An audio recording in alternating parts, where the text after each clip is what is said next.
Welcome to Language Swap, everyone, a fun way to learn English. We are so excited to have you join us today. Hey everybody, welcome to the very first episode of the show. I'm Alex. And I'm Sally. And I have to say, I'm so nervous and so excited at the same time that I genuinely don't know what to do with myself right now. Same here. I've been stressing about this for a week, but we're here, it's happening, and I'll just say it up front. I think today's episode is going to be one of the most important things you'll ever listen to in your life. Alex, we're literally 30 seconds in. I stand by it. Okay, listeners, quick heads up for context. Alex says that about everything. His breakfast this morning was, quote, the most important breakfast of his life. It was a really good breakfast, Sally. It was eggs. Haha, life-changing eggs.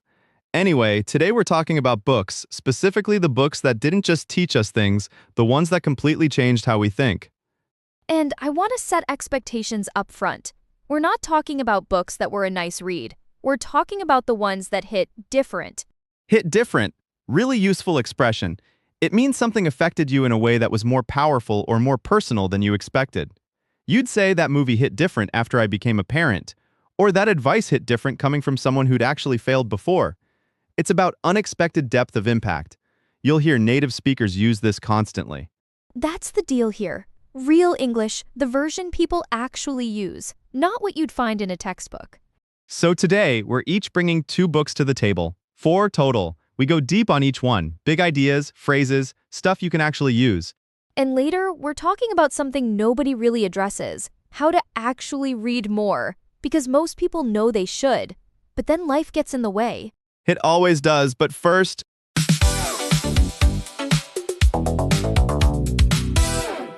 Can we start with the reading problem? Because I've been thinking about this. You always have a theory. Let's hear it. My theory, people aren't bad readers. They're just competing with their phones, and the phone wins every single time. Okay, that tracks. That tracks. Quick one for you. It means that makes sense. It's consistent with what I'd expect. You'd say she got promoted after 3 years of extra work. That tracks, or he forgot the meeting again. Honestly, that tracks. It's casual and a little dry. Very common in everyday American English. And it tracks here because the average person spends 4 to 5 hours a day on their phone and then says they don't have time to read. That's right. And I don't have time is almost never the real problem. It's habit.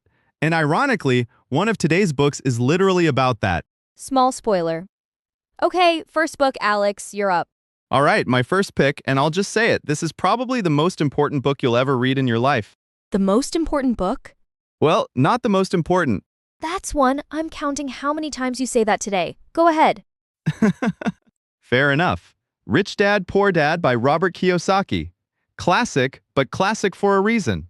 Fair enough. By the way, another great everyday phrase. It means I accept that. I can't argue with it. Fair enough is what you say when someone makes a point you weren't expecting, but you have to admit is valid. You'll use this constantly in conversations and meetings.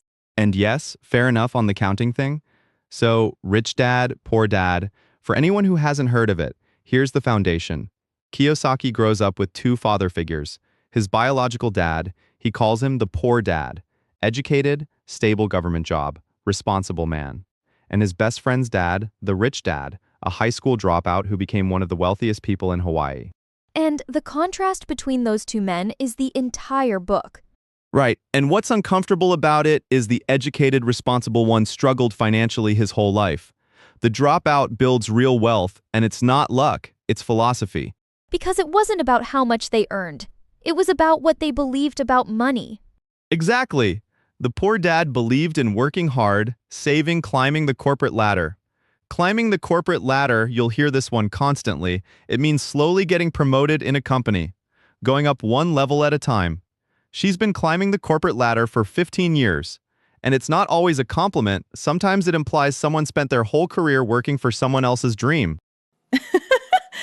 No, sometimes it really does. And the rich dad's philosophy was completely different. Don't work for money, make money work for you. First time I heard that, I honestly didn't know what it meant. Haha, most people don't. So here's the breakdown. Most of us trade time for money. Work 1 hour, get paid 1 hour. Stop working, stop getting paid. The rich dad approach: build things that generate income, whether you're working or not.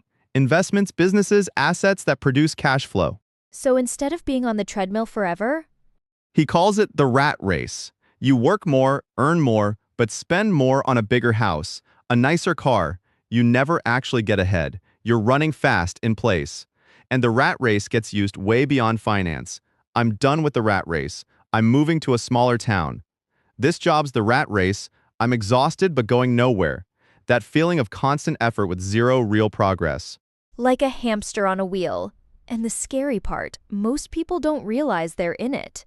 That's what the book does. It makes you see the wheel, and once you see it, you can't unsee it. Okay, practical lessons. What does someone actually walk away with? Sounds simple. Genuinely hard. Because every other bill has a deadline and a consequence. Your savings don't send you a strongly worded email. Exactly. Most people save what's left over, which is usually nothing. Kiyosaki says reverse it. Invest first, figure out the rest after. Number 2. Financial literacy. We go to school for 16 years and nobody teaches us how money actually works. That part got me because it's true. I could write a thesis. I didn't know what an asset was. And in Kiyosaki's definition, an asset puts money in your pocket. A liability takes money out. The controversial part: most people think their house is an asset, but if it's costing you money every month, it's a liability. People push back on that a lot. They do. And the book has real critics. Some say his advice is vague, better at selling the idea of wealth than giving an actual step-by-step plan. That's fair. We're not here to put any book on a pedestal. Put on a pedestal to treat something as perfect. Beyond criticism comes from literally placing a statue on a raised base. Like it's sacred. People put that CEO on a pedestal, but he's made plenty of bad calls. No book, no person is above an honest look. But the mindset shift, for someone who's never questioned their relationship with money, that alone can change everything. What changed for you personally? Before this book, I thought saving meant not spending. After, I understood that saving without investing is money sitting still while inflation eats it. Doing nothing has a cost. That hit like cold water. Inflation eats it. Purchasing power shrinks over time. What costs $10 today costs more in 5 years. Money doing nothing isn't staying still, it's going backwards. Important concept.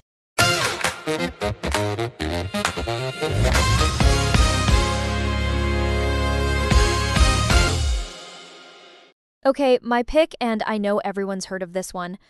Let me guess. Atomic Habits. Everybody and their mom. Everybody and their mom, meaning a huge number of people, an exaggeration showing how widespread something is. Everybody and their mom has seen that movie. Everybody and their mom's got a hot take about this. It just means a lot of people. And yes, Atomic Habits by James Clear, but here's why it's on my list. Even though it's everywhere, I actually applied it, and it worked. That's the real test. Not did the book sound smart. Did it change what you do? Ha ha ha, no way. 37 times from 1%.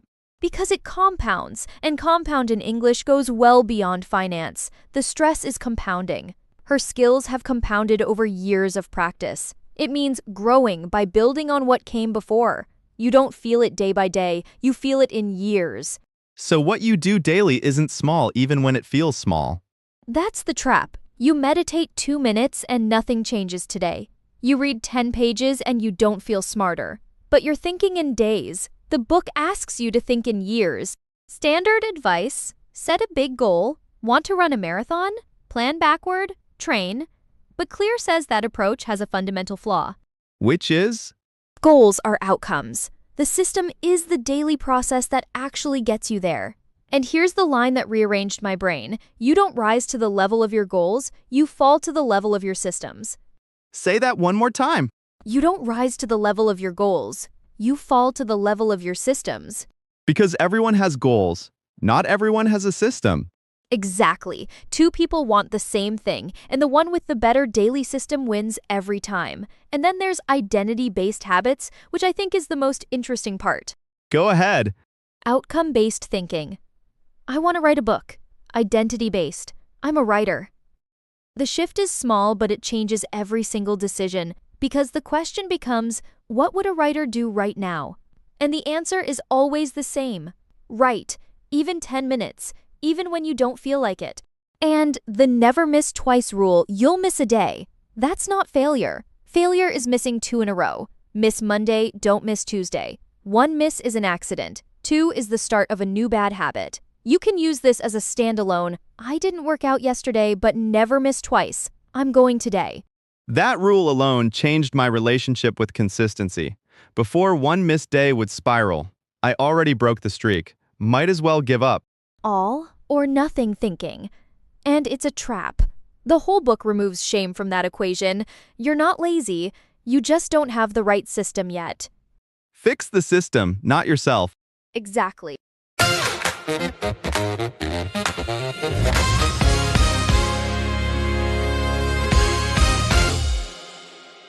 Before round 2, can we talk about what connects all 4 books? Because I keep seeing the same thread. What are you seeing? Both books, completely different topics, and say the same thing. Stop obsessing over results. Focus on the process. Yes, with Kiyosaki. Don't chase the paycheck. Build income systems with clear. Don't chase the goal. Build habit systems. Same idea, different clothes. And both agree most people do the opposite. They obsess over output and avoid the input that produces it. Because we're wired for immediate reward. Investing in habit building work on a timeline our brains aren't naturally good at. Delayed gratification. Delayed gratification, choosing a bigger future reward over a smaller one right now. It's used as a genuine compliment. She's got incredible delayed gratification, saved for 3 years before starting her business without spending a cent. The discipline to wait for something better. Okay, round 2, my second pick, and I'll try not to say what I always say, but this one is genuinely Don't. really worth your time. The Psychology of Money by Morgan Housel. That was almost 2. The premise isn't math, it's behavior. You can have perfect financial knowledge and still make terrible decisions. Which happens constantly. All the time. Housel's main argument. Doing well with money has little to do with how smart you are and a lot to do with how you behave. And your behavior is shaped by your personal history in ways you don't even realize. So 2 people can completely disagree about whether to save or invest and both be making rational decisions based on what they've lived through. Exactly. If you grew up watching your family lose everything in a financial crash, your money philosophy looks nothing like someone who grew up during a tech boom. Neither one's wrong. They're reacting to what they've seen. That's surprisingly compassionate for a finance book. It is. And his most quoted idea, the goal of investing isn't to maximize returns, it's to get returns you can sleep at night with. The best strategy is the one you can actually stick to, even if it's not technically perfect. Hold through the crash, keep your investments when the market drops. You stayed when everything in you wanted to panic. I held through 2020 and it paid off. And you can use it more broadly. I held through the hardest part of learning guitar, and eventually it clicked. And there's one more concept, reasonable versus rational. Rational is the mathematically correct answer. Reasonable is the one you can actually live with. Housel says be reasonable, not rational, because you're a human being, not a spreadsheet. And that applies to everything. Work with who you actually are, not who you think you should be.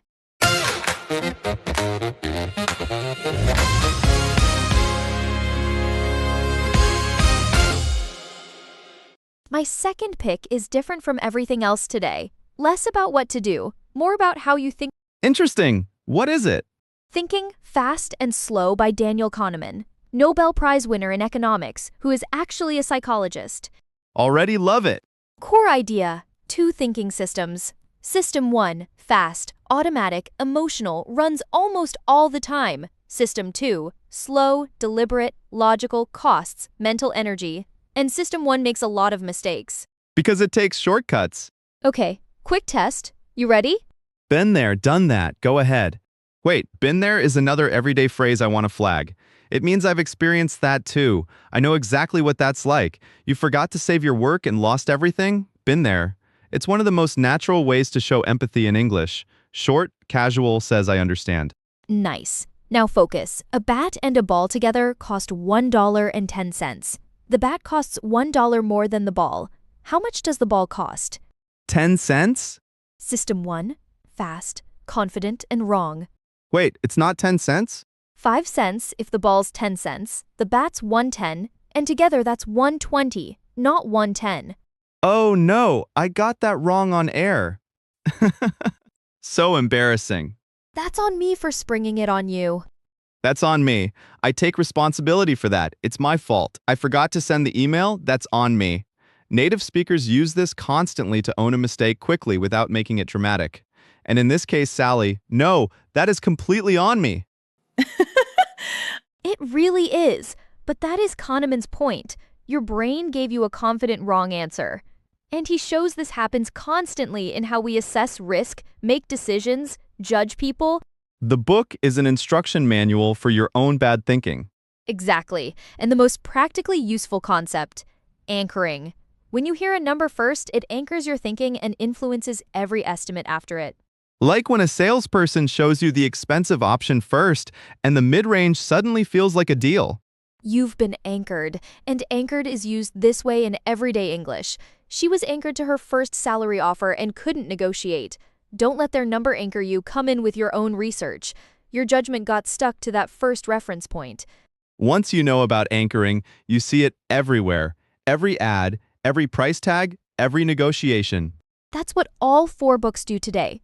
They give you language for things you already experienced but couldn't name. And naming something is the first step to thinking clearly about it. Language is power. Real talk time. Uh-oh, real talk, another one for you. It signals I'm about to be genuinely honest, no filter. Real talk, that presentation wasn't ready. It's a heads up that what follows is unpolished truth. Very common, very useful. And real talk, I know what some listeners are thinking right now. That all sounds great, but I don't actually read. So let's address it. Why don't people read? Excuse number 1, I don't have time. Honest answer, you have time for things that feel rewarding right now. Reading has a delayed reward. Scrolling gives instant hits every few seconds. It's engineered to be more compelling than a book.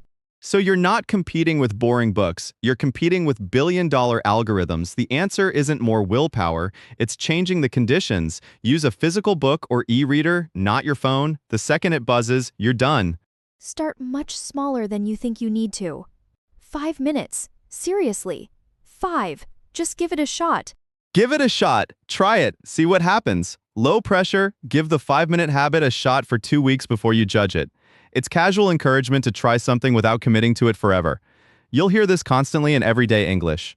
And audiobooks completely count. If you commute 45 minutes each way, that's 90 minutes of content a day, a book a week without changing anything about your schedule. We're not here to replace books. We're here to make them less intimidating. All right, the debate. Someone's listening right now. They haven't read any of these 4. They can only start with one. Which one? I'm going Atomic Habits.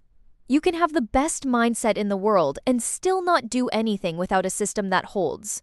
I'm going Rich Dad, Poor Dad. Change how you think about money first. The mindset opens the door. The habits carry you through it. If you understand what to do but struggle to actually do it consistently, Atomic Habits. If you work hard and still can't get ahead financially and you've never questioned why, Rich Dad, Poor Dad. And for the overachievers, read them in that order. Rich Dad gives you the map. Atomic Habits gives you the vehicle. That's on point, actually. On point, exactly right, perfectly appropriate. Her presentation was completely on point. That analogy was on point. It means something hit exactly where it needed to. And thank you, Sally. Don't push it. Word tour. Haha, word tour. 6 expressions from today. Write them down. Say them out loud this week. Number 1, hit different. When something affects you more powerfully or personally than you expected. That advice hit different coming from someone who'd actually failed before. Number 2, the rat race. Working more, earning more, spending more, never actually getting ahead. After reading that book, I realized I'd been in the rat race for years without knowing it. Number 3, pay yourself first. Saving and investing before spending on anything else.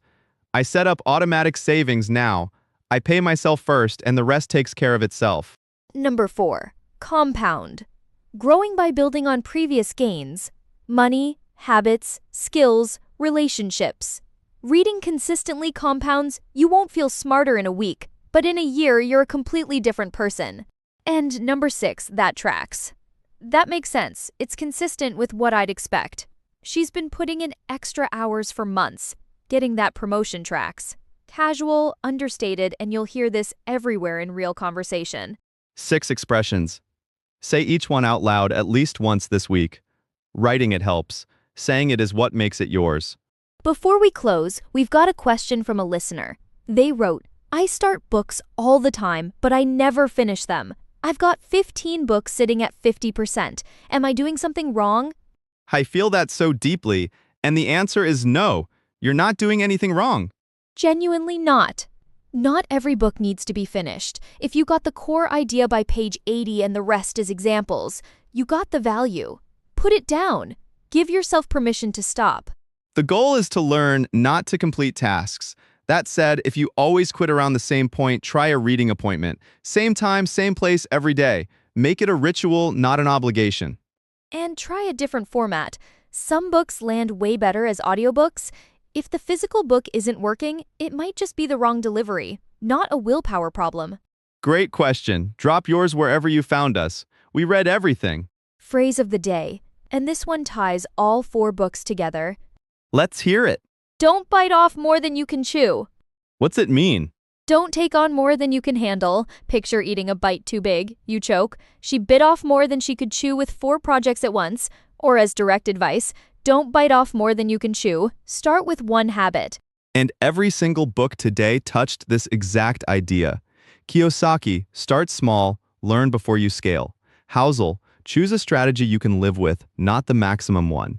Clear 2 minutes first, not 1 hour. Kahneman, slow down, 1 decision at a time. 1 consistent small bite every day. That's the real theme of everything we talked about. And honestly, I think that might be the theme of every good book ever written. That might genuinely be the cheat code. Okay, one last thing before we go. I want to say something when I said at the top that this would be one of the most important things you'd ever listen to in your life. You were being dramatic. I was absolutely being dramatic, but I also meant it. And that, listeners, is Alex in a nutshell. In a nutshell, briefly summarizing something. In a nutshell, the book says build systems, not goals. The short version, and Sally, in a nutshell, is always right. I just need a few minutes to catch up. That's the nicest thing you've said all episode. That's a wrap on episode 1. So glad you were here. If it's your first time, welcome. Thank you all for tuning in. Next episode, something even more immediately practical for everyday life. Big promise. And between now and then, pick 1 book, just 1. Read 10 pages, give it a shot. Keep learning and keep growing. Leave a comment below. We'll be reading them all. That's all for today. Loved hanging out with you. Don't forget to subscribe. Until next time, catch you in the next episode.